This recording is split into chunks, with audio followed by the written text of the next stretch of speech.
tal amigos? Bienvenidos. Los invitamos a reanudar nuestras actividades de este día tan especial conmemorativo del movimiento cajista en México, a 70 años del inicio de nuestro movimiento.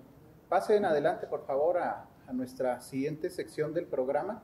Ahorita estoy muy contento porque tengo aquí algunos invitados especiales conmigo de diferentes partes del país y estoy seguro que ustedes también lo van a disfrutar.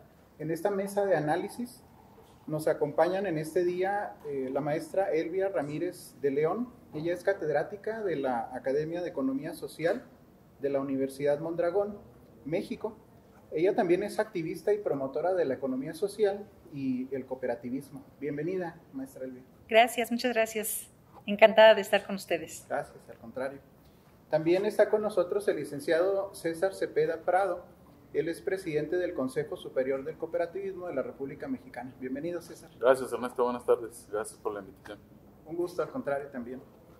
Y finalmente es un placer tener con nosotros doctor José Luis Palacios Blanco. Él es catedrático, columnista, escritor, especialista en temas afines a las organizaciones civiles y rector de la Universidad Meridiano. Un gusto, un placer tenerlo con nosotros. Estar con ustedes. Gracias. Bueno, pues este día nos hemos reunido porque al estar conmemorando, festejando, recordando 70 años de movimiento cajista en México, quizás sea un buen momento de tener estos espacios de análisis, de reflexión, no solo hacia el pasado, sino también hacia los siguientes 70 años del movimiento cajista. Ustedes desde sus tres diferentes enfoques, ¿verdad?, que tienen del movimiento o de la economía social en conjunto, no solo del cooperativismo, me gustaría platicar con ustedes durante este rato algunas perspectivas en cuanto a ello. Por ejemplo, ahora que han pasado 70 años desde los años 50, hoy estamos festejando a Caja Popular Mexicana, pero en realidad no solo es Caja Popular Mexicana, sino es todo el movimiento cajista mexicano, fuera de CPM también. Así que 70 años pues no es poco, es toda una vida o más que una vida, diría yo. ¿Cuál dirían ustedes que ha sido la contribución principal de las cooperativas de ahorro y crédito a la sociedad, a nuestro país? ¿Quién desea aportarnos sobre eso? ¿Cuál es la contribución principal que ha tenido el movimiento cajista? Si gustas, yo podría comentar que creo que la mayor contribución ha sido penetrar y aglutinar en torno a las cooperativas de ahorro y préstamo a tantos ahorradores y sus familias. Podríamos decir que gran parte de la población en México manejan su economía doméstica, la economía de sus casas, en torno a una cooperativa de ahorro y préstamo. Y creo que esa es la contribución más visible de las cooperativas de ahorro y préstamo, el hecho de tener presencia prácticamente en todo el país y de que en cualquier estado alguna persona pueda optar por pertenecer a una cooperativa de ahorro y préstamo que obviamente algunos nos ven como institución financiera solamente, pero una vez que están ahí, pues nos encargamos de hacerlos sentir como en casa, ¿no? Y creo que esa es la mayor contribución, que más de 8 millones de personas en el país puedan manejar su economía personal en torno a una cooperativa de ahorro y préstamo y que perfectamente saben que se hace pues con una línea distinta respecto a cualquier otro tipo de institución financiera. Así es, algo diferente, ¿verdad? Así es, con otro enfoque. Exacto. Es el de no lucro, ¿no? Correcto. Excelente. Maestra, Sí. ¿quiere aportar? Bueno, desde mi perspectiva creo que la mayor contribución está en promover un mecanismo que es solidario, es decir, donde las propias personas unen sus esfuerzos y sus recursos para poder generar mecanismos de inclusión financiera que de otra forma no serían posibles hacer. Entonces, me parece que al ser un esquema solidario, que es flexible, que es cercano a la gente, donde la gente es dueña de ese mecanismo financiero, es súper importante porque a diferencia de los bancos, pues la gente hace un voto de confianza depositando sus pocos o muchos recursos en alguien que es ajeno.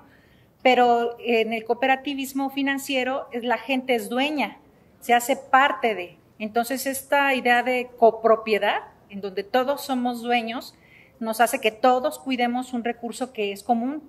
Y yo creo que esta forma de solidaridad financiera se vuelve solidaridad comunitaria y humana para hacer frente a los problemas. Entonces, me parece que esa es como una gran contribución del cooperativismo financiero. Qué interesante, maestra. Doctor. Sí, iba a complementar lo que decían precisamente, de que es un aspecto financiero, pero también el otro es social, porque si nos remontamos a los años 50, señalaría que por un lado estaba buscando la sociedad frente a un capitalismo enormemente voraz, otra manera de construir, producir, consumir y también ahorrar. Entonces, no solamente la iglesia, como el caso del padre Manuel Vázquez, sino en otras partes de México, pero también aquellos que eran pescadores, constructores, buscaron otras maneras de ser más solidarios.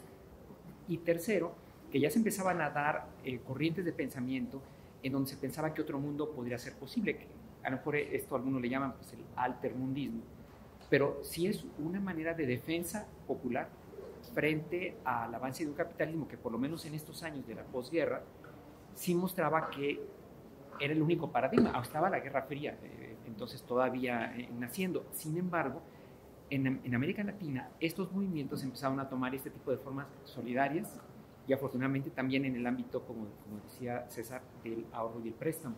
Ese es el contexto y abrió entonces, en mi opinión, una perspectiva fabulosa para otros ámbitos de la vida comunitaria para pensar distinto el mundo. Excelente. Pues es una manera de pensar muy motivadora, ¿verdad? Diría yo, que nos pone un futuro frente a la comunidad, porque no solo se trata de hacer más dinero, sino de lograr y darle las herramientas a un grupo de personas para que se autogestionen. Y ya no hablamos solamente de generar riqueza, que sí se hace, sino que hablamos de enseñar a la gente a que logre algo en conjunto. Yo me pongo a pensar, ¿cómo se puede hacer para que 3 millones de personas logren algo único juntas? A veces es difícil ponerse de acuerdo dos, ¿verdad? Bueno, en casa, ¿no? Por ejemplo. Pero luego entonces 10, 100, 1000, 3 millones, que son los socios, ¿no? Que tiene, o 10 millones de cooperativistas que hay aproximadamente en México. Eso es una excelente contribución, ¿verdad? Social, no solo económica. Bueno, y en esto que ha logrado las cooperativas de ahorro y crédito en México, ¿los beneficios son para los socios o cómo consideran ustedes que este movimiento, independientemente de los que estamos formando una cooperativa, también aporta a la sociedad, al desarrollo social de los que no son cooperativistas? ¿Consideran que también les abarca? ¿De qué maneras? Creo que es una de las, incluso es un principio cooperativo bajo el cual nos regimos las cooperativas. Primero la cooperación entre cooperativas, que no necesariamente es voltear a ver hacia la tuya, sino las demás cooperativas. Pero además la responsabilidad social que cada una de las cooperativas tiene en sus regiones. Otro principio de apoyo a la comunidad, bajo el cual nos regimos como principio cooperativista a nivel mundial. Entonces creo que siempre, como lo comentaba la maestra, pues es las cooperativas generadoras de otro tipo de emprendimientos sociales, de otro tipo de ideas. A lo mejor en torno a la cooperativa de ahorro y préstamo surgió la inquietud de algunos vecinos de hacer una cooperativa de consumo, de hacer algún taller. Aquí en León acaba de surgir una cooperativa de calzado, ¿no? Claro. Y en donde escuchan, en donde copian, en donde conocen que hay un modelo de empresa, pero de corte social, en donde se convencen de que pueden aportar su trabajo o su ahorro o su expertise en algo para hacer algo que es propiedad común. Y yo creo que las cooperativas de préstamo somos semilleros de esa explosión social, si le podemos llamar, de proyectos sociales, y pues ha sido benéfico para conectar con quienes no son socios de una cooperativa. Entiendo que en México, César, abarca no solo cooperativas de ahorro y crédito, sino todo tipo de cooperativas. Es correcto. El Mexicop pues es el acrónimo para identificar más rápido al Consejo Superior del Cooperativismo de la República Mexicana, que según la ley debe ser conformado por las confederaciones nacionales de cooperativas que existan en el país. Antes era más común que fuera como por ramas económicas. Existe la Confederación de Transporte, la Confederación de Pesca, la Confederación de Turismo, la de Ahorro y Préstamo, y han surgido nuevas en torno a proyectos como más urbanos, concretamente en Ciudad de México, proyectos cooperativos de todo tipo, y adicionalmente hay una confederación que, por su propio nombre, pues aglutina actividades diversas de distintas ramas económicas, pero que son cooperativas que se afilian en uniones de manera regional y posteriormente se afilian en las confederaciones nacionales. Esa conjunción de las 7 confederaciones nacionales es quien forma y quien constituye el Consejo Superior del Cooperativismo de la República Mexicana, o Mexicop, para los cuates. Sí, para ubicarlo más fácilmente. Así es. Entonces estamos llegando a cualquier ramo de la economía. Es correcto. Amarrando el tema que estábamos comentando, ¿verdad? Cómo impacta todo esto, no solo el ahorro y crédito. Yo quiero comentar con nuestros amigos que nos están viendo que queremos hacer énfasis en que el cooperativismo en México no solo es de ahorro y crédito, ¿verdad? Sino en cualquier ámbito puede funcionar el modelo. ¿Alguna otra contribución que ustedes visualicen, maestra o doctor, en cuanto a cómo ayudan las cooperativas a los no cooperativistas? Claro, bueno, yo creo que como el cooperativismo como un esquema de economía social, pues de fondo lo que trae como consecuencia es resolver las angustias de las personas, ¿no? Ya sea a través del ahorro, de la producción o del consumo, lo que permite es resolver problemáticas sociales, aquellas cosas que están angustiando a la gente para poder resolver sus problemas. Entonces, en el caso del cooperativismo financiero, me parece que un impacto directo es resolver aquellas problemáticas de ingresos, de gastos que enfrentan las familias. Y eso es algo que se nota luego, ¿no? Al poder acceder a un préstamo, poder hacer frente a los gastos diarios a través de su involucramiento en una caja, pues ya tiene un impacto inmediato, ¿no? En la mejora de condiciones de sus familias, en garantizar la seguridad alimentaria de todos los días, etcétera. Pero por otro lado, me parece que socialmente sí permite visualizar un modo distinto de hacer las cosas. O sea, en México somos muy empáticos, pero estamos inmersos en una cultura muy individualista y de mucho sospechosismo, ¿no? Por ahí un político puso este término en la mesa.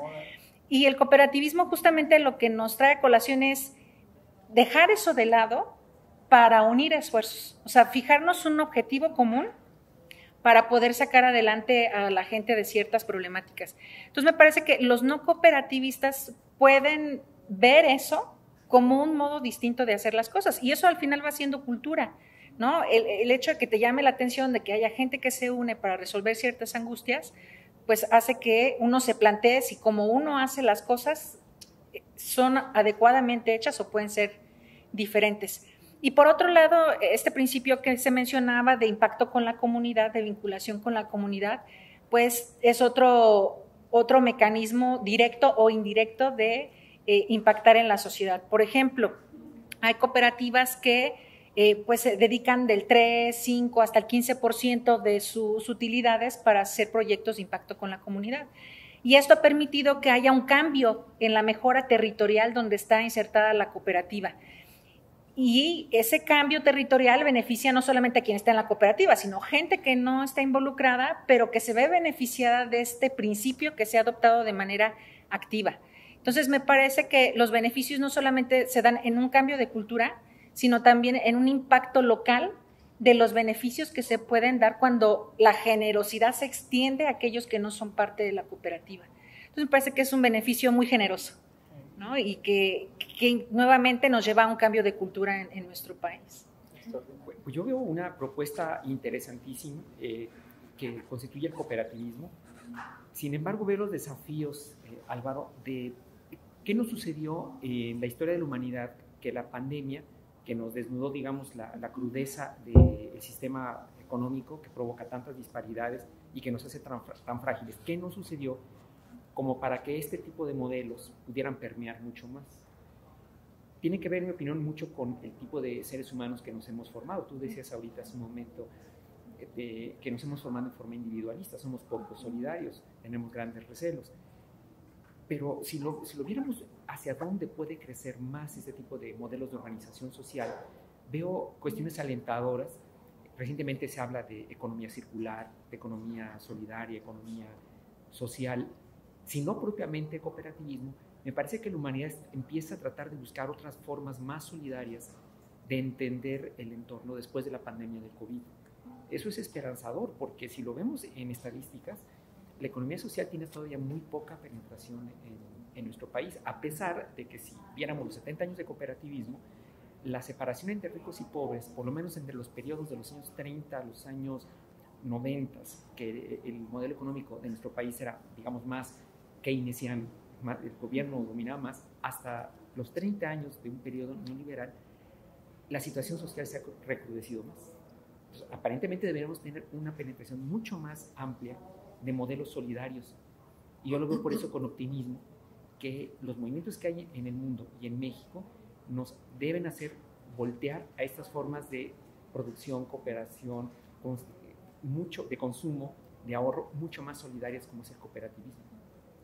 Sí, es una realidad, ¿verdad? Que tenemos un camino por recorrer. Traemos 70 años atrás, pero pues esto no se acaba. De hecho, bueno, yo tengo unos 20 años en el movimiento, no tengo mucho comparado con otros compañeros, pero yo diría que en estos 15, 20 años el movimiento, por lo menos el financiero, que es el que yo conozco, cooperativo, ha crecido más en números, hablo de números, que en los pasados 50 años. Quizá tiene que ver, bueno, algunos aspectos de legislación o cosa por el estilo, pero ahí retomo lo que el doctor José Luis nos comenta sobre que el modelo cooperativo puede ser mejor bienvenido en estas circunstancias de crisis, puede sonarle mejor a la gente una nueva manera de hacer las cosas, y no el modelo tradicional que pues no ha resultado resolver, ¿verdad?, las cosas en lo individual.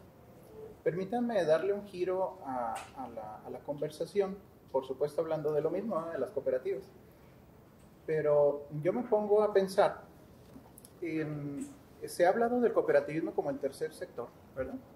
Capitalismo, socialismo, una parte, digamos, intermedia, no sé si es el término más adecuado, pero el tercer sector, cooperativismo, como si fuera una alternativa entre el socialismo y el capitalismo. Por otro lado, las cooperativas somos no apolíticas, pero sí apartidistas, ¿verdad? Ha habido intentos en algunos países de hacer gobiernos cooperativos. Por ejemplo, yo puedo citar, uno de los presidentes más recientes de Costa Rica era un cooperativista, ¿verdad? Y quisiéramos, ¿no?, como cooperativistas me refiero, pues trascender hacia allá.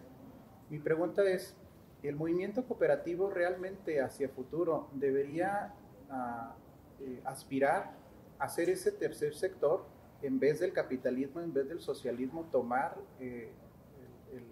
la administración de un país, o debe solamente quedarse en la parte de ser un apoyo del gobierno que esté actualmente rigiendo a la sociedad? ¿Qué opinan ustedes? Híjole, una pregunta incompleja. Sí. La verdad es que creo yo que las cooperativas han demostrado ser exitosas en el modelo más neoliberal del que podamos hablar.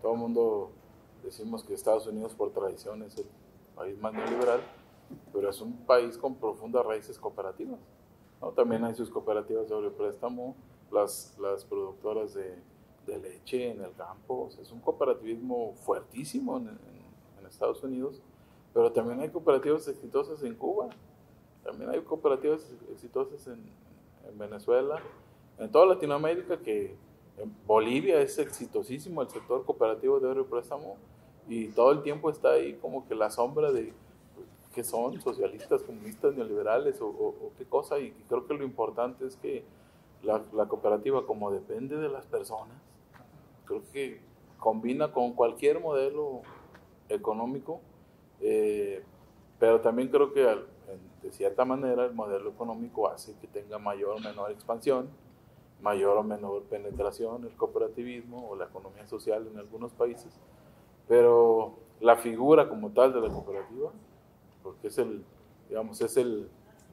ánimo de las personas unidas en perseguir algo, en cualquier modelo económico que le pongas puede surgir, y tal vez migrar a una opción donde las cooperativas tomen el gobierno, tal vez se pueda un gobierno formal, una administración, digamos, pública, pues tal vez se pueda corromper un poco ambas, ¿no? O la administración pública o el cooperativismo. Creo que tenemos que trabajar de la mano, el Estado, cualquier Estado, respetando la figura cooperativa, respetando lo que hacen las cooperativas como aporte desde lo local y hasta lo nacional, y las cooperativas pues no dejando de hacer lo suyo, y si es necesario exigir algo al Estado, pues también hacerlo, de tal manera que los dos componentes de la economía, hablando desde el Estado y del cooperativismo, pues caminen a la par y se desarrollen como debe ser, ¿no? Creo que sí podemos aportar mucho en eso. Todos los extremos son malos, pero también las cooperativas han demostrado que en cualquier modelo que le pongan, como depende de las personas, puede florecer. Es interesante. Es adaptable, ¿verdad? Así es. Muy noble. Doctor, por favor, maestro.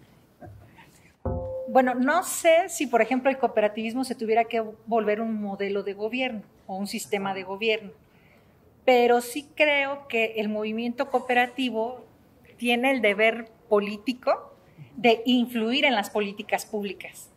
Ahí sí no me queda la menor duda, ¿no? En términos de que la legislación en materia de economía social y solidaria, en materia de cooperativismo, pues no solamente proteja los intereses de las personas, sino que provea las mejores herramientas en mecanismos fiscales flexibles, en que aliente que prosperen más las empresas de economía social y las cooperativas. Me parece que sí, o sea, sí hay un deber de incidencia política, porque el cooperativismo, por definición, es democrático y busca el bien común. Entonces, y eso no se limita nada más a donde son copropietarios, es decir, a donde tienen invertido un recurso, ya sea de tiempo o económico, sino al bien general, al bien social. Entonces, me parece que sí debe haber una incidencia en políticas públicas. Y por otro lado, me parece que estos buenos ejercicios de gobernanza que ha habido al interior de las cooperativas, pues se pueden traspolar a mecanismos de política pública, ¿no? Donde hay participación ciudadana. Sobre todo porque, bueno, aquí en México lo vemos en el artículo 25 constitucional, donde pues el Estado tiene que ser garante de modelos económicos que permitan el desarrollo de la nación, ¿no? De la gente y de la nación en su totalidad. Y yo creo que el cooperativismo en estos 70 años y más, desde que su parte fundacional, pues ha demostrado ser pues un mecanismo que beneficia a la gente, o sea, que sí permite el desarrollo de las personas y de los territorios. Entonces, en ese sentido, pues me parece que hay una obligación social muy clara. Ahora, que se vuelva un sistema de gobierno o un modelo de gobierno, no lo sé, o sea, no sé si la sociedad estuviera preparada para eso o si el sistema se pervirtiera al estar en una plataforma política diferente. Yo creo que sería como complejo, pero sí defender siempre que en un espacio democrático como el de México pueda haber los mecanismos para que puedan persistir, florecer, expandirse, innovar. Eso sería lo deseable. Pues yo soy muy optimista de los resultados que se han tenido en gobernabilidad y gobernanza en México, en las cooperativas, pero soy pesimista de que esta forma de participación, que premia no al capital, sino a la participación, se pudiera meter al gobierno, porque las experiencias han mostrado que la pugna por el poder es individualista. Y cuando esta manera de ver las cosas se ha introducido en alguna forma de gobierno cooperativista, la ha destruido. Entonces, soy optimista de todos los logros. Tenemos mucho que aprenderle al movimiento cooperativista, tanto como lo decía César, en el mundo capitalista como en el mundo socialista, pero soy pesimista de que los políticos lo pudieran adaptar, porque en las épocas de mayor división en la historia de México, entre liberales y conservadores, o sea, en esta idea de que nuestros líderes nos quieran dividir, es donde México más ha perdido, no solamente su territorio, sino ha perdido todo lo que somos. Entonces, ojalá que tenemos la obligación, eso es correcto, me encantó lo que decías, de participar en las políticas públicas para que se pudieran facilitar las leyes, los apoyos, los trámites, para que las cooperativas, y voy a lanzar rápidamente 3 que considero que tienen mucho futuro en nuestro país, las cooperativas relacionadas con salud, las relacionadas con la tercera edad o gerontológicas, y tercera, las relacionadas con la producción de las energías y consumos verdes. Eso me parece que sí. El movimiento cooperativista hace propuestas, consultas, presión, para que los legisladores faciliten que estas organizaciones florezcan, va a aumentar mucho más la cobertura, en mi opinión, en el futuro, en esas tres por lo menos. Soy optimista en eso, muy optimista. Excelente. No, pues tenemos 70 años, ¿verdad?, para mirar hacia eso, hacia adelante. Y yo tenía que aprovecharlos a ustedes, ¿verdad?, para preguntarles eso. Es una duda que he tenido yo por mucho tiempo y les agradezco, ¿verdad?, sus opiniones en cuanto a eso. Y la verdad es que es cierto, cuando yo me puse a analizar algunos datos de cuál es la contribución, por ahí ahorita algunos de ustedes decía, hemos pasado 70 años, pero en realidad quisiéramos haber avanzado más. Bueno, pues qué bueno, ¿verdad? Somos siempre ansiosos, hambrientos de poder llegar a más personas con algo bueno que tenemos. Por ejemplo, ahorita, a donde estamos ahorita, pues en México tenemos solamente en el ramo de las cooperativas de ahorro y crédito 155 sociedades cooperativas autorizadas a junio de este año, 2021. Y unas 2.193 sucursales, ¿verdad? 8.031.000 socios. Pero sin embargo, pues somos mucho más de 100 millones de mexicanos. 140 millones. Ponía yo un ejemplo solo a modo comparativo, ¿no?, del impacto que podríamos tener o quisiéramos ir hacia allá. Por ejemplo, Nueva Zelanda, según la ONU, es uno de los países más cooperativizados en el mundo. El 20% del Producto Interno Bruto lo producen las cooperativas. Claro, si a lo mejor oímos Nueva Zelanda y se nos vienen muchas cosas a la mente, pero Nueva Zelanda es más o menos la población del estado de Guanajuato, ¿verdad?, para ponerlo también en perspectiva. Sin embargo, ellos tienen un índice de desarrollo humano, el número 14 en el mundo, mientras México tiene el número 74. No sabemos, bueno, yo no podría afirmar que el hecho de que haya muchas cooperativas esté directamente vinculado al índice de desarrollo humano, pero pareciera ser que por ahí va, ¿no? Pudiéramos pensar en eso. Entonces, al analizar estos aspectos, ustedes, ¿qué consideran que podría ser el movimiento cooperativo? Me refiero a todo, ¿verdad?, no solo de ahorro y crédito, para aumentar la cantidad de mexicanos beneficiados con nuestro movimiento cooperativo. Es decir, ¿cuál es la tarea a hacer en los siguientes años para aumentar, ¿verdad?, ese impacto que tenemos? Mira, Ernesto, creo que gran parte de esa búsqueda porque se expanda el sector cooperativo sí pasa por la política pública, por la política de Estado. No es tan favorecedora. Incluso pues hay quienes prefieren constituir una sociedad anónima para desarrollar un proyecto por las limitantes del marco jurídico, que es uno de los temas que tenemos que buscar las cooperativas que se dé y adecuar el marco jurídico para la expansión correcta del cooperativismo. Pero la otra parte es una tarea fundamental que tenemos desde las cooperativas, de convencer a más gente y convencer con el ejemplo, no convencer con discurso, porque no podríamos hacerlo, sino ir demostrándole a la gente que puede haber proyectos exitosos desde la gente a través de cooperativas en cualquier ámbito. Sí tenemos un reto enorme de que no en cualquier ámbito podemos desarrollarnos porque hay limitantes legales de política pública, y esa es una tarea fundamental que tenemos los organismos de integración desde acá, impulsar para que el Estado se dé cuenta lo que puede ganar cuando le favorece a que la gente se organice en sus proyectos y no necesariamente en que lo vea como un tema de control, y que se favorezca una política pública desde el gobierno para que haya cooperativas de esto. Eso nunca funciona. Las cooperativas tienen que surgir de la base, y quienes estamos obligados a generar más cooperativas de la base somos las propias cooperativas, somos el movimiento cooperativo, somos quien tenemos que difundir esta idea cooperativa, pero transformarla en proyectos exitosos, ¿no? Entonces creo que es parte de lo que tenemos que hacer. Tenemos un reto que vencer y tenemos por otro lado mucha tarea por hacer desde el sector para difundir, insisto, la idea cooperativa. Muy bien, muchas gracias.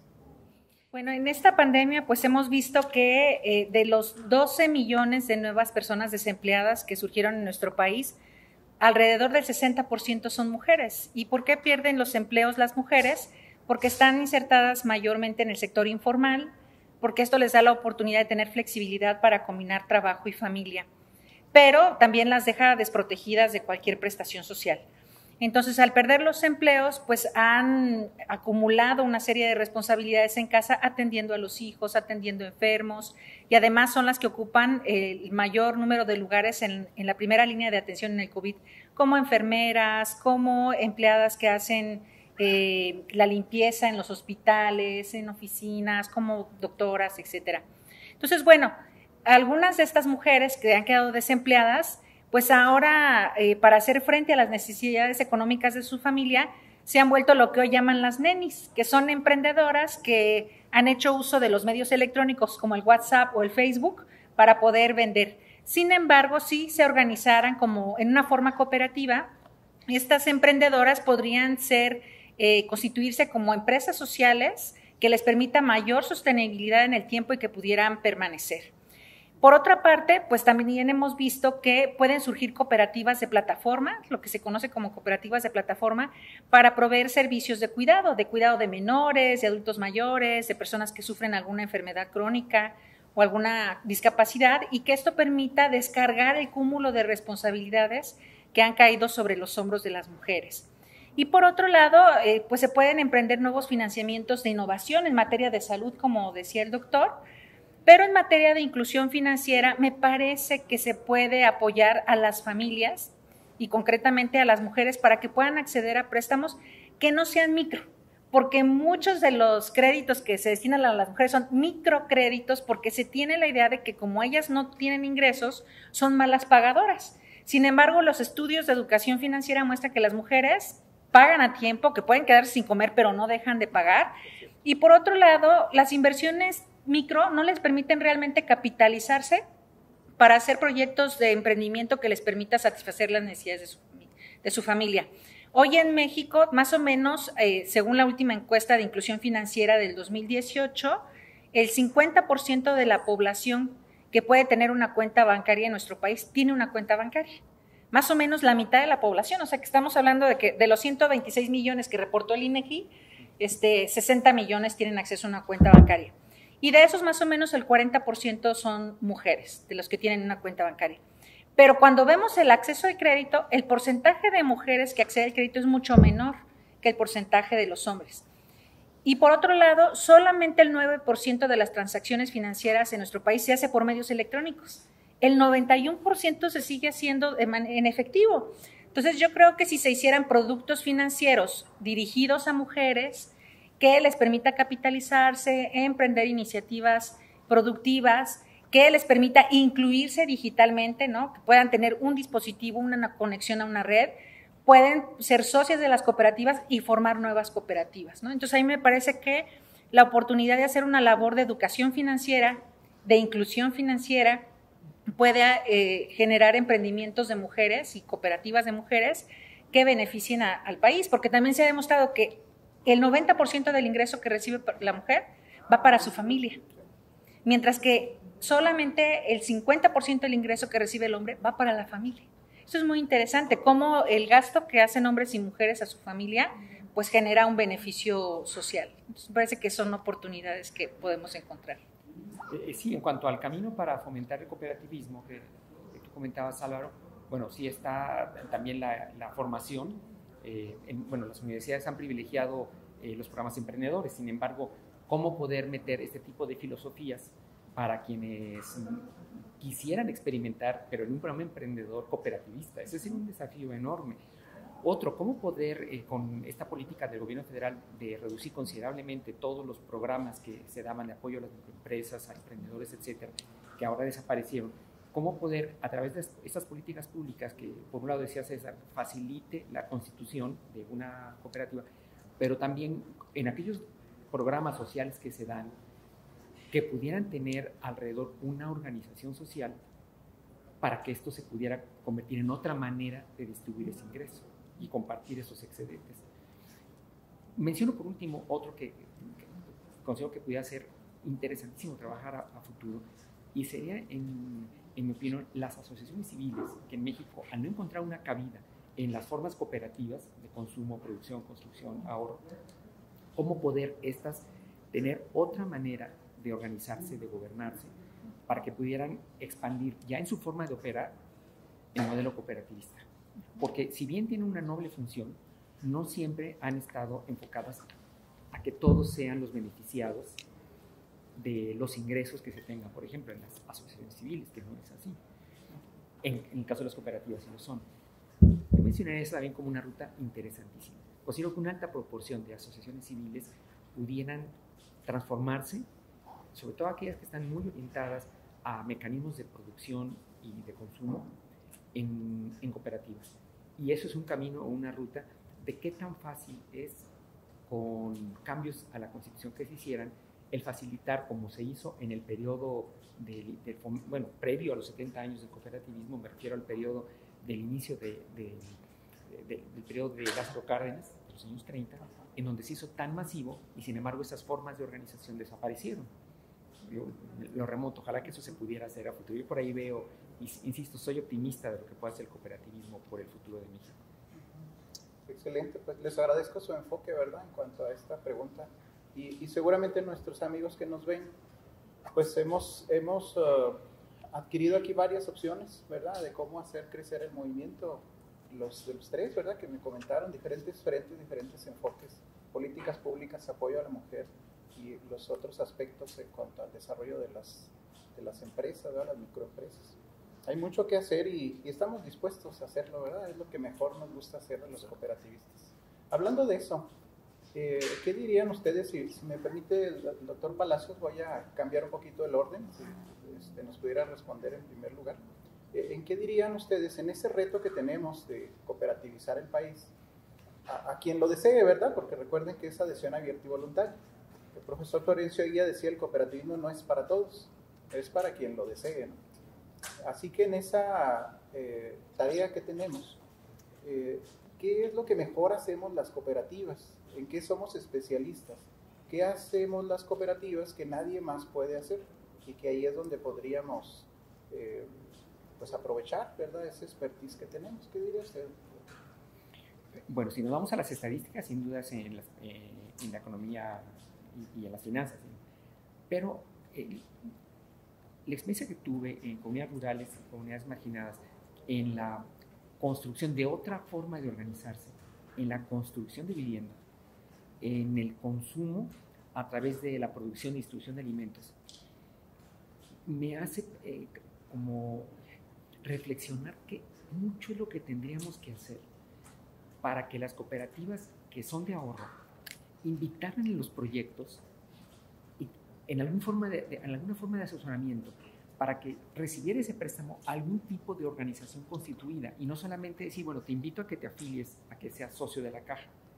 A mí me parece que hay una gran cantidad de proyectos solidarios en México que no tienen acceso al financiamiento del sistema tradicional, ni siquiera los microcréditos, que en toda forma son de una mentalidad muy personal, muy individualista, los microcréditos como los que tienen mucho efecto efectivamente y tienen un periodo de retorno muy bueno, el caso de Guanajuato lo es, pero no son recibidos por formas de organización solidaria.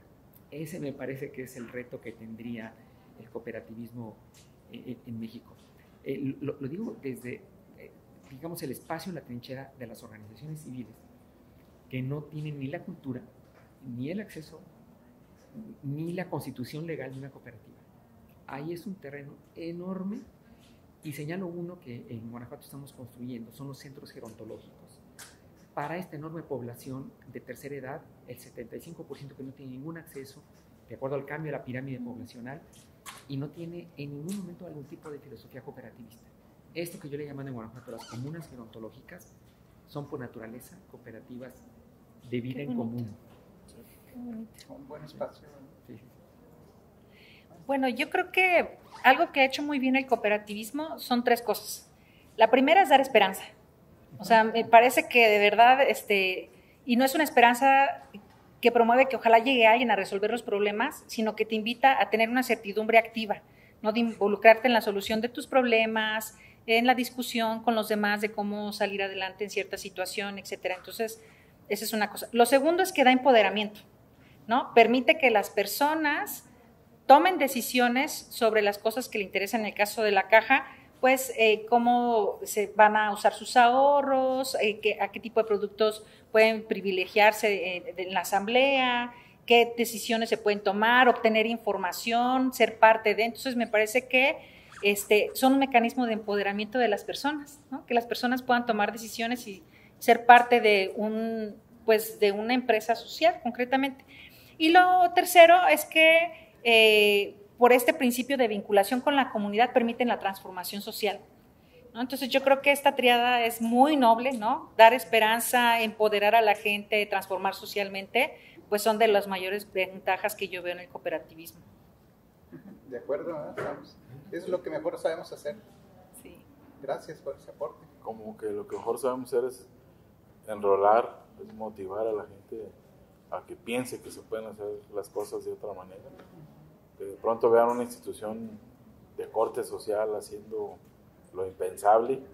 Creo que es una de las cosas que más hacemos las cooperativas, como anteriormente te decía, entusiasmar, pero con el ejemplo, entusiasmar con el hecho de que se puedan hacer cosas. Hace un momento el profesor tomaba algo que justamente tenemos la tarea de destrabar desde los organismos de integración, desde el movimiento cooperativo organizado con el gobierno, porque no podemos hacer jurídicamente eso que nos dice el doctor. No podemos hoy decirle, a ver, una organización solidaria, vengan, se les voy a dar un crédito. No podemos. La ley dice que solo personas físicas. En todo el mundo ya se puede con personas morales y en México seguimos con ese tema. Lo hemos logrado destrabar con la autoridad financiera. Nos ha hecho una interpretación favorable para que podamos hacer financiamiento a personas morales, pero la ley sigue diciendo que puras personas físicas. A la hora de que el organismo regulador revisa eso, que no es el mismo organismo que el que dice que sí puedes hacerlo, sino a la hora de que te revisa el que va a verificar cómo se hizo la operación, pues te dice, esto no lo puedes hacer. Porque además hay que pedirle autorización para modificar las bases constructivas y llevarlas a ese plano donde puedas afiliar personas morales. Es lo más ilógico que decimos desde el sector cooperativo, es que no le podemos dar crédito a una cooperativa. O sea, podemos tener 5 socios, los más excelentes socios en una cooperativa de préstamo, y ellos se juntan a poner un taller y nos dicen, oye, dame un crédito para mi cooperativa. No puedo. Oye, pero tengo 40 años de cooperativista y nunca te he fallado, ni un día de morosidad. No puedo porque la regulación no me deja. Creo que son cosas en las que tenemos que avanzar. De lo contrario, ¿hacia dónde voltean a ver esos proyectos? ¿Hacia el banco? El banco no les va a dar ningún crédito para ese tipo de proyecto. El natural deberíamos ser las cooperativas de ahorro y préstamo, que entendemos la base fundamental para la cual es creada ese emprendimiento nuevo. ¿Qué vamos a resolver con los créditos grupales? En realidad son grupales, no solidarios, y son grupales para acortarle, para mitigarle el riesgo al banco, que hasta ahorita, o las financieras ponen ese crédito y que le ponen ese nombrecito de solidario, grupal, pero al final pues solamente pues siguen siendo individuales, ¿no? Sigue siendo la persona que coordina ese grupo solidario, es la que lleva la batuta, es la que coordina. No favorece el esquema de proyectos cooperativos, de proyectos solidarios. Hablaba de las asociaciones civiles, pues es que mientras haya ramas económicas a las cuales podemos migrar como cooperativa y que no haya política pública alrededor, que las leyes que favorecen esa rama o que regulan esa rama de la actividad no permita que sean cooperativas o no está pensada en cooperativa, pues son limitantes. Entonces por eso hablaba de un derecho o tenemos que buscar un derecho cooperativo que sea reconocido pues aquí en China, para efectos de que se entienda que hay una no una nueva, sino hay una diferente manera de hacer negocios de tipo solidario, cooperativo, y seguramente con eso crecería mucho el cooperativismo, no solo en México, sino en otras partes. Gracias. Licenciado Cepeda, pues son buenas perspectivas, tareas que hacer, ¿verdad? Trabajo que gestionar, y pues qué bueno, ¿no? Qué bueno que haya algo que hacer. Sí. Y mejor aún que veamos que esto puede tener mucho más impacto, ¿verdad? El que tiene ahora. Ahí está entonces la tarea, compañeros, ¿verdad? Para las gestiones, ¿verdad? De poder tener una incidencia mayor. Ahorita, bueno, una de las cosas que nos enorgullece a todo cooperativista, como les comentaba, ya tengo algunos años, ustedes pues también están muy cercanos, ¿verdad? Al cooperativismo. Y suele suceder que uno platica con un cooperativista y se siente que es cooperativista. Entre más años tiene, luego se distingue, ¿no? Un cooperativista. ¿En qué se distingue? Pues en que cree férreamente en lo que hace, ¿verdad? Vamos a llamar en la doctrina cooperativa, que es lo que nos unifica. Entonces, tomando esa línea de pensamiento en cuanto a las bases éticas, filosóficas del cooperativismo, que es lo que nos sustenta, es lo que nos hace diferentes, aquello de un socio, un voto, ¿verdad? Aquello del socio es el principio y fin de la cooperativa, aquello de por un capital en manos del pueblo, ¿verdad? En donde hablamos de que el movimiento cooperativo históricamente atiende a las personas en situación más desfavorecida, ¿verdad? Quizá eso se nos quedó en la mente, aunque hemos llegado a todo ámbito de la sociedad, pero en esa forma de pensamiento teórico, filosófico, ¿ustedes qué opinarían en cuanto a si estos inicios de nuestros fundadores continúan hasta ahora, 70 años después? Si hemos perdido esa filosofía o si se ha adaptado. Evidentemente no somos los mismos seres humanos, no somos los mismos mexicanos que hace 70 años. Las cosas cambian constantemente, pero nuestra filosofía es la misma básicamente. Entonces, ¿qué opinarían ustedes desde su perspectiva si el movimiento cooperativo ha mantenido esas bases, si ha sido fiel a su filosofía, si se ha fortalecido, se ha adaptado o ha mermado? ¿Qué opinarían ustedes en cuanto a eso? Yo me voy a animar a dar un punto de vista externo, y además pues el de mayor edad aquí, porque si bien no conocí los 70 años, pero sí por lo menos hace 50, en cómo, en particular la Iglesia Católica, porque en los años 70 estábamos surgidos de buscar otra manera alterna de pensar el capitalismo. O sea, claramente el cooperativismo nace en México en grupos organizados que querían una manera de enfrentar como resistencia popular al capitalismo. Es decir, sí tenía un fuerte componente en aquellos años, y lo vi en muchos movimientos populares en Torreón, en los suburbios de Guadalajara, en Morelos, del lado de, por ejemplo, de sacerdotes muy progresistas como Monseñor Méndez Arceo. Es decir, sí tiene un componente muy fuerte, yo diría que beligerante, yo lo diría así. Después fue tomando forma, y era lógico, al incremento de socios en cajas, y fue tomando ya un vigor mayor. Y yo no diría que se desvirtuó, la mantiene la esencia, pero sí tuvo, y el caso que la sociedad conoce, de algunos que tuvieron algunas desviaciones, digámoslo así. No es el caso, aquí en Guanajuato lo conocimos uno de ellos, y no fue muy bueno, y tuvo un origen fabuloso, con esas dos vertientes, un pueblo necesitado, que eran obreros leoneses, y otro, un sacerdote con ideas progresistas. Sin embargo, después tomó una forma, esa caja desapareció al final y tomó forma de una sociedad mercantil.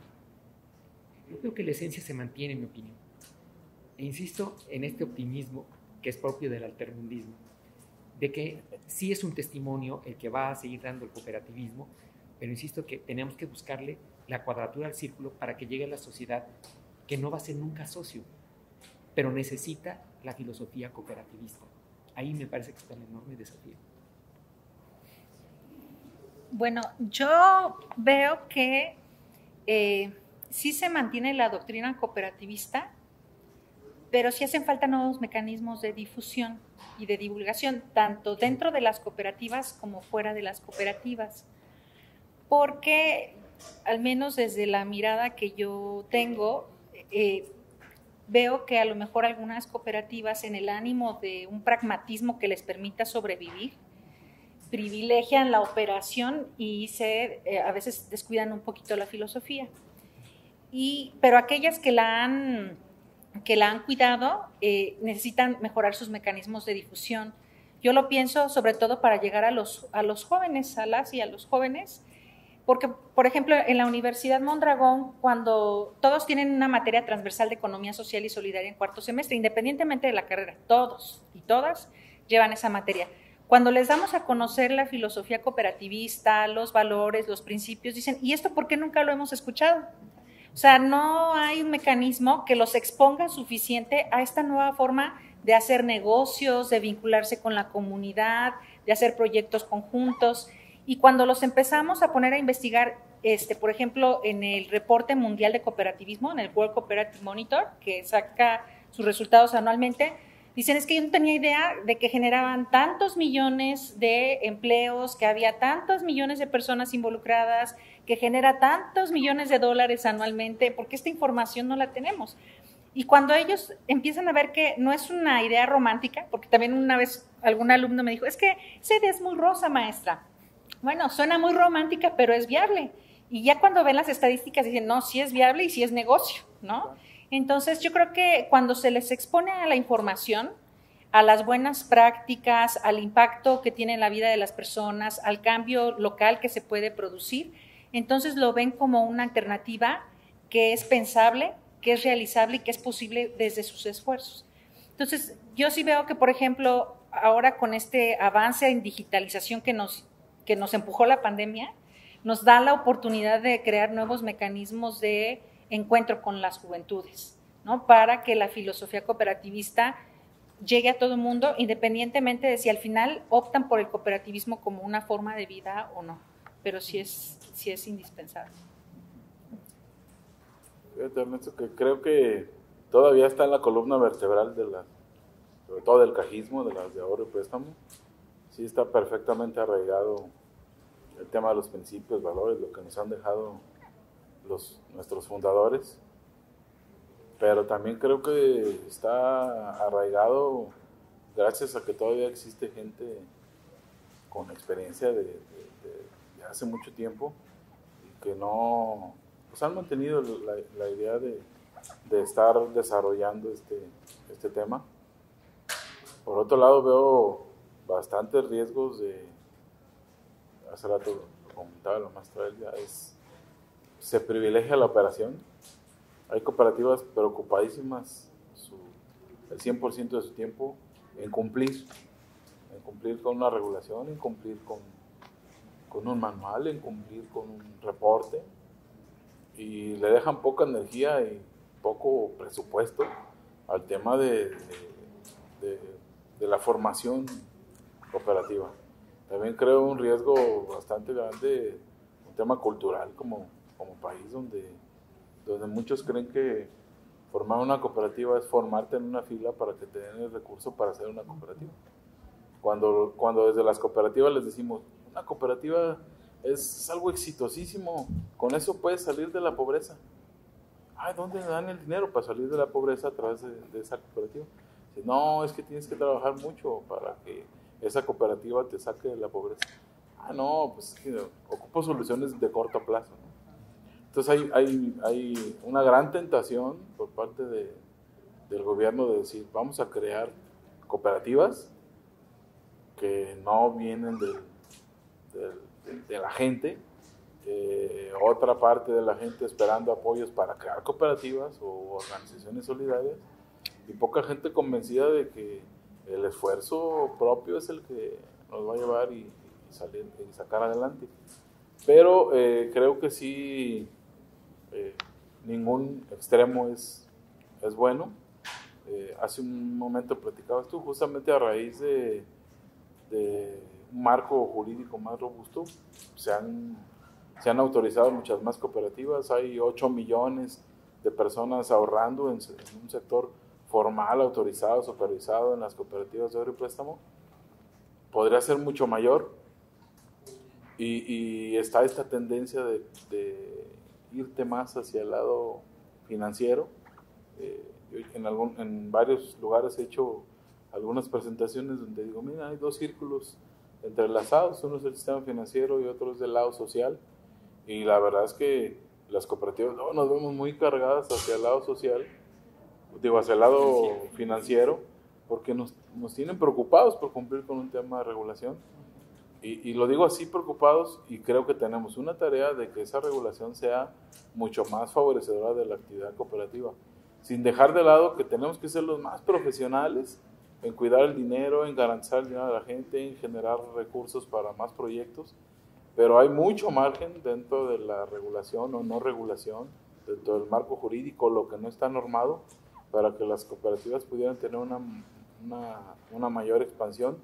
Hay una tentación muy grande o no tentación, obviamente las cooperativas después a lo mejor requieren personas capacitadas, pues vienen capacitadas financieramente, con la esperanza de que ya estando dentro los vas a cooperativizar. Puede ser que no, y puede ser que no sea al ritmo que tú deseas. Si es que la cooperativa tiene bien arraigado eso, puede ser una cooperativa de pura gente nueva, no tan arraigado en este pensamiento de los principios de los fundadores, y puede ser un ejemplo de actuación financiera, pero los cooperativistas volteamos a verla con recelo y decimos, oye, ¿de veras será cooperativa? Entonces hay una línea muy delgada que los que estamos al frente de cooperativas o de los organismos de integración, creo que no debemos de soltar, tenemos que seguir profundizando en esa formación para que lo que siga surgiendo y creciendo el sector esté bajo esas bases. Por eso es importante siempre estar pues, en el ojo, ¿no? En el ojo del huracán ahí viendo y siempre diciendo, oye, esta regulación me está sacando de mi eje, no puedo dejar de ser cooperativa porque así nací, hay una ley que dice que así debo de ser y por mucho que me quieras regular me tienes que garantizar que voy a seguir siendo y teniendo la naturaleza con la cual nací. Y eso es bien difícil que los cooperativistas lo transmitamos a las autoridades y que las autoridades pues lo dimensionen y lo entiendan, lo sientan y lo traduzcan en normativa, porque desafortunadamente en los últimos 20, 30 años, pues quien regula, quien hace las leyes son personas muy bien capacitadas, a lo mejor en universidades internacionales, donde seguramente países donde están esas escuelas, en su constitución no hay un sector social. México somos uno de los pocos países donde en la Constitución se reconoce un sector social de la economía. Si tú vas a la Constitución de Estados Unidos no existe. Entonces, en la formación que traen, llegas tú y les dices, oye, mira, somos el sector social de la economía. ¿Y qué es eso? El sector social es lo que ve la Secretaría de Desarrollo Social. Son los regalos, son los apoyos. No, eso no es el sector social. Esa es la política social que tú como gobierno debes de tener. Y ahí estamos muy confundidos todavía, o está muy confundida la autoridad. Y creo que esos componentes pesan también en que se vaya soltando un poco la formación solidaria y cooperativa. Veo que coinciden los tres en que es algo favorable, ¿verdad? La filosofía y en que hay que actuar para mantenerla, ¿no? Desde equilibrar la parte operativa y la formación, la difusión, ¿verdad? Que comentaba la maestra que hay que hacer, y una mirada desde el exterior, por decirlo de algún modo, ¿no? De cómo ha continuado desde los años 70 que nos comentaba el doctor Palacios. Y lo cierto es que la operación no debe ser una cosa y el cooperativismo otra, sino debe de operarse de manera cooperativa. Es inseparable, ¿no? Este modelo. No es solamente algo que esté a un ladito, ¿verdad? Sino es central. Y también me llamó mucho la atención la parte de las generaciones, ¿verdad? Que siempre haya defensores. De hecho, cualquier integrante de una cooperativa pues debe ser un defensor del cooperativismo. No solamente los que ya tengan muchas décadas, ¿no? Sino todos los que estemos. Porque creemos pues que esa es la manera de hacer las cosas. ¿verdad? Yo diría que una cooperativa sigue siéndolo siempre que opere bajo los principios cooperativos, así de sencillo. Cuando empieza el lucro, cuando se acaba la democracia, cuando no hay independencia, cuando no hay cooperación entre cooperativas, cuando no se preocupa por la comunidad, pues ya es cualquier cosa menos cooperativa. Bueno, para ir cerrando nuestra mesa, ¿verdad? Que a mí se me ha pasado muy rápido el tiempo, ¿verdad? Yo tengo que irme ya deteniendo porque si no aquí me sigo. Yo tengo un par de preguntas más, ¿verdad? Para ustedes. Una de ellas tiene que ver con, inevitablemente, y qué bueno, ¿no? Eso lo damos como algo positivo, formamos parte del sistema financiero mexicano, como cooperativas financieras, voy a circunscribirme en eso. Pero no somos los únicos que damos servicios financieros, ni mucho menos. Entonces ahí tenemos una parte de competencia, no con otras cooperativas, sino con los diferentes organismos, ¿verdad?, que dan servicios financieros a los mexicanos. ¿Qué podría diferenciarnos a nosotros para que una persona prefiera hacer sus movimientos financieros en una cooperativa y no en otro tipo de institución? ¿Cuál dirían ustedes que es la diferenciación que deberíamos de tener las cooperativas? Que deberíamos o que tenemos, ¿verdad? Según ustedes nos den su perspectiva. Maestra.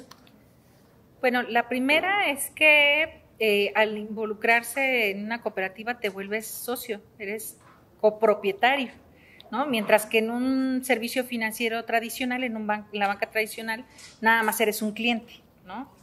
Y esta noción de copropiedad, es decir, que te vuelves dueño también de la cooperativa con todos los socios, pues te permite también acceder a información y a la participación en la toma de decisiones, ¿no? En los mecanismos de participación que tenga considerada la caja. Entonces, esa me parece que es la principal diferencia, pero también en otros, pues, me parece que estos mecanismos de educación financiera y de educación en los principios cooperativos, pues es un gran atributo, porque en la banca tradicional ahora ya hay también algunos cursos de educación financiera, pero que están vinculados solamente a la toma de decisiones en lo individual.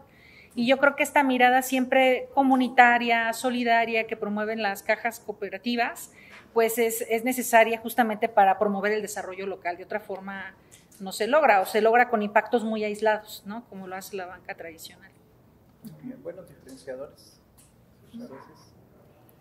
Bueno, Ernesto, creo que gran parte de lo que hacemos y que a veces no necesariamente se difunde como debe de ser, o a veces tenemos cierto temor de no echarnos encima al regulador, a la competencia, pero justamente el que le quitemos el lucro a nuestras operaciones, a que hagamos financiamientos sin ánimos de lucro, pues garantizan que son créditos accesibles, que son créditos adecuados, que hay mecanismos de ahorro que son fáciles de entender para la gente.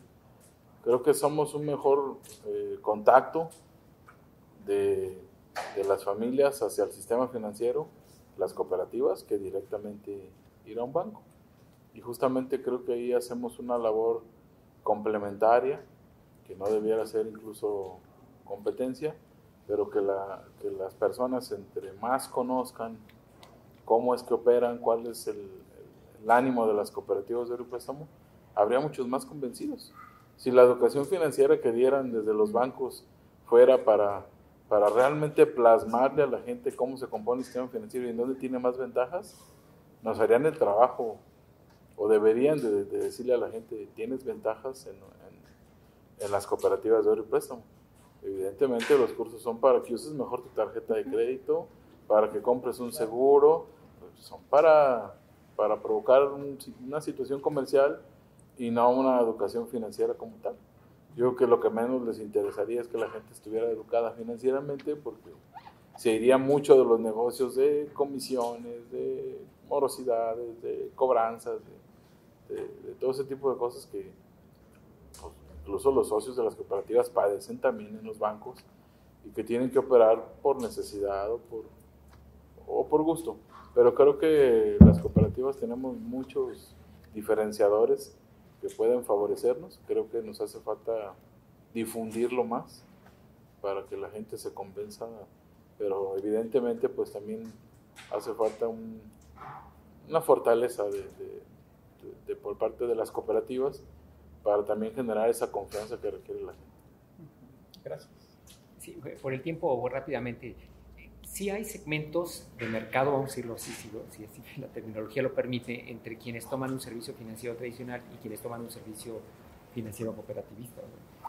Y es por lo tanto más probable, por lo menos más probable, que alguien, y porque me han invitado a escribir a los órganos aquí de Caja Popular Mexicana, que haya interés de formarse el cooperativista en tópicos que no lo hace un banco tradicional, en algo tan sencillo como la dimensión familiar, el medio ambiente, la formación en valores, ese tipo de complementos de los servicios que da la Caja, lo recibe, lo necesita y los acoge bien un cooperativista.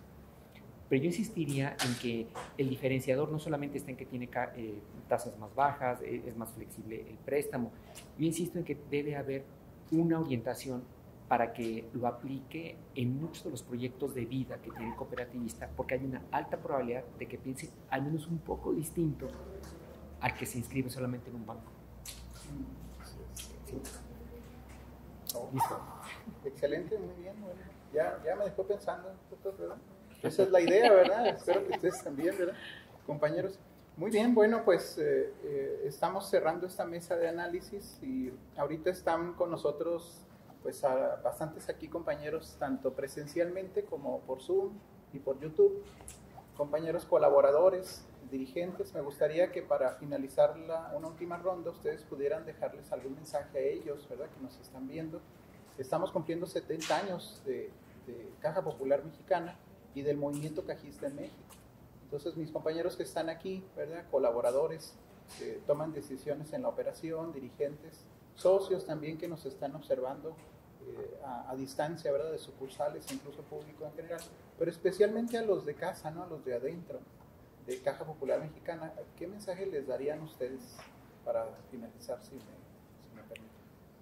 Bueno, pues el primer mensaje que les daría es que se sientan orgullosos de pertenecer a una institución, primero, con 70 años de antigüedad, que cualquiera que sea, creo que es mucho, pero que además tenga la formación cooperativa, creo que debe ser motivo de orgullo, que formen parte de los resultados que hasta el momento han logrado, que no necesariamente es cumplir años, sino el crecimiento que se ha dado,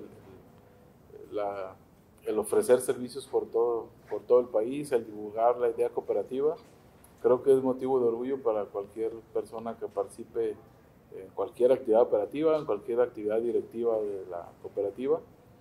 Pues bueno, felicitarlos obviamente por estos 70 años y también de alguna manera compartirles que como organismo de integración, en el cual también la voz de Caja Mexicana es importante a través de la Confederación de Cooperativas de Ahorro y Préstamo, esto un poco de lo que hemos platicado, de buscar una adecuación del marco jurídico y una política de Estado que favorezca al sector cooperativo, a la economía social, pues es lo que estamos haciendo justamente desde el Consejo Superior del Cooperativismo.